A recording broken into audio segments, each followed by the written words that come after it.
Let's discuss.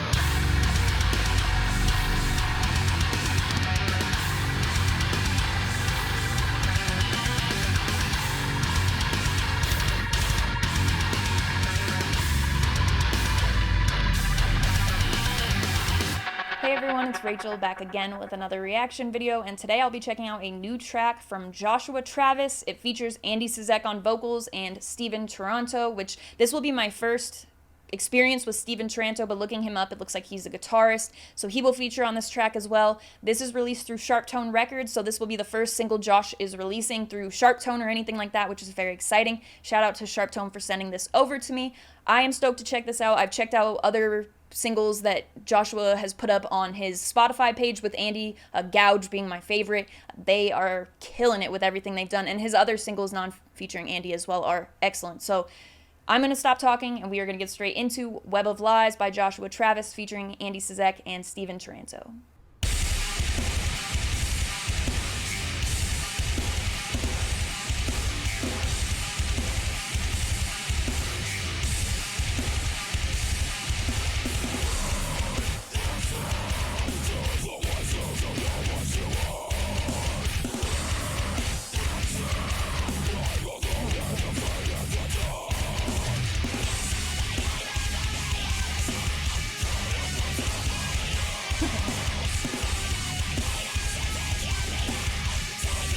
That weird.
Man, those highs.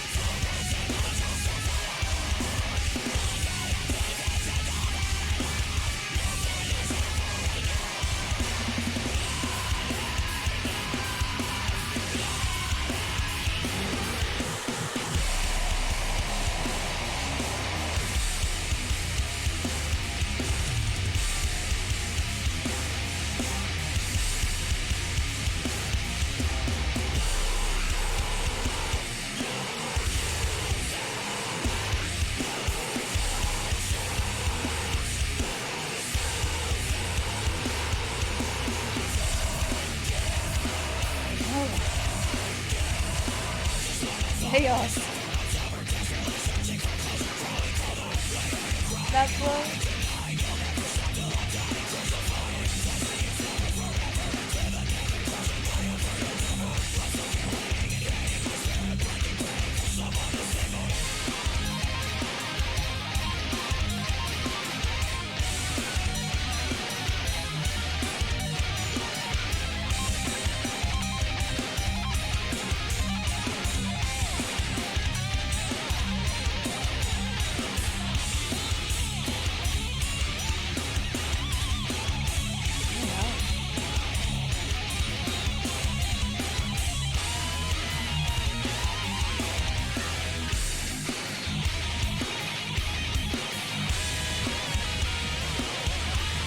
Wow.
Joshua Travis, Web of Lies featuring Andy Cizek and Stephen Taranto. Let's discuss. Seeing Andy and Josh on another track together, pretty much guaranteed that I'll at least to some degree very much enjoy it, even if there are things that I don't necessarily like. The combination of those two together has just been killer on those tracks. Gouge is definitely my favorite thing that they've done together. Something about that track just absolutely smacks, and so this is awesome to see being released with Sharp Tone. Hopefully that means there's more coming from the project, and I really hope that Andy stays doing vocals for Josh, because like I said, just the mixture of those two together. With Josh, my experience listening to him is the majority done through Glass Cloud and Tony Danza. I never have gotten terribly into Amir, though I've listened a few times. It's just not a band that has exactly stuck with me, although I do really like what I've listened to. The guitar is something that sticks out with it, which makes sense because I just enjoy Joshua Travis's music. But otherwise, I think in those projects, something that's very prominent, I can't speak so much to Amir because I haven't listened to them as much as Glass Cloud and Tony Danza. Glass Cloud is definitely what I've listened to the most out of these, but there's this certain amount of chaos in the riffs and this kind of showy, grabbing your attention type of deal coming specifically from the guitars, which if any of you are Joshua Travis fans, Glass Cloud fans, you know that to be true, especially Tony Danza as well. That's some out there stuff, and I think in the earlier days some of that was really more rare than it is now, but seeing him come around with, this was my first experience with Stephen Taranto. I hadn't heard of him before, but I looked him up and he's a guitarist. I'm assuming that solo was his part, which extremely tasteful. I loved that. Andy's vocals on this track are just sounding top of the game, and I know they just finished the Monuments album as well. He's in multiple bands, just doing a ton of stuff, and it really pays off. That's a vocalist. Sometimes you see vocalists that are all around the scene and everything sounds kind of similar, what they're doing, like their features sound kind of similar on all the tracks, and it's impressive to be putting that amount of work. But with Andy, something I've noticed is that he really adapts to whatever he is working on. Like if you've listened to some of his bands and how different they are, Wonder is one that I've probably listened to the most other than Monuments. If you go listen to the track The Dark, it's very sad, but it kind of touches on what I'm talking about. His singing voice used in just such a different way than if you listen to his cleans on any other, especially this Joshua Travis stuff and his work with Monuments. The cleans are just a completely different feel. He adapts very well to sound. So to see him move forward with this project with Josh would be really cool. I hope to see that for sure, because I've talked so much on the channel. Whenever I talk about like ideal layered low vocals, I use Andy as the example, and I feel like this track, every time I hear him on a new track, it just sounds better. This track is absolutely putting it that way. And then you get some flow too, like the flow I mentioned during the video where he's got that, the fast pace, which we've heard from him before as well, but just everything cleaned up so nicely on this. The only thing I would say about this track is that the mix was a bit weird, like not bad. The clarity was nice and everything, but there was that lead that I had mentioned. It's in the beginning, and I know it's like somewhere about minute and a half into the track as well. It's 100% panned right, and then some of the vocals are kind of panned unevenly as well, and obviously that's probably a choice that was made in mixing it. It's just, and I've seen that on a recent video as well that I had mentioned, where the lead was 100% panned, like if you take off the headphone, it's gone. The vocals aren't 100% panned either way, like when it's sounding more heavy in the left ear, even if you take off that left ear, you'll still hear them, but with that lead, you'll completely miss it if you take off the right ear. So the mix was interesting. I'm seeing more of that, so I'm getting more used to it, but I find it a bit distracting.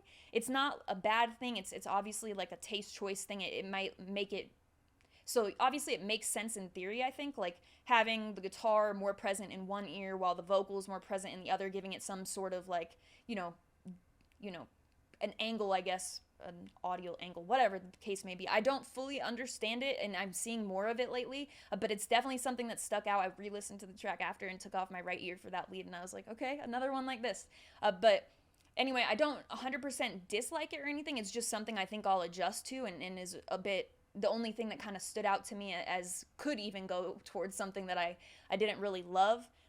But other than that, really, this is what I'm looking for from Joshua Travis. Again, if you haven't listened to the other singles that he's put out on his own anyway or with Andy, both very much worth the listen. He's a very talented guitarist, and I really like that they've teamed up together. Stephen Taranto, again, I'm pretty sure that solo at the end was his part, a very tasteful sounding solo, and then it goes back into like some more heaviness going on the way out. I love that. Andy's vocals absolutely on point. Those are my thoughts after listening to this. I will link all the video now that it is live in the description. I will link any type of merch there may be. I'm not 100% sure yet. Shout out to Sharp Tone for getting this over to me in time to make the video and stuff. When everything goes live tomorrow, I'm filming this the day before. When everything goes live tomorrow, I will look for any merch links or anything. Anything I can find, I will include in the description. Other than that, you can also find my link tree in the description. It will have the invite for the Discord server that I talk about in every video on every live stream because it is full of a bunch of my favorite people. We've got a lot of music-related conversation in there, a lot of conversation also completely unrelated to music, pets, different things, all sorts of stuff. So if you're interested in coming to join and check that out, that will be there along with my Instagram profile link. On Instagram, I do keep it all music-related, whether it be my chart on Friday of what I've listened to the most over the course of the week, merch, lots of merch, vinyl, flags, sweatshirts, t-shirts, pants, whatever I have ready to go, ready to post that week. I will, sometimes about shows if I've been to a show recently and have stuff to post about it, that sort of stuff, all music related, sometimes on my story about new videos. So if that interests you at all, my handle on there is the same as my YouTube channel. It is Rachel Reacts, but I will also have it in that, oh, slap the mic. But I will also have it in that link tree in the description if you have any interest in following me. As always, thank you very much for watching. I appreciate it.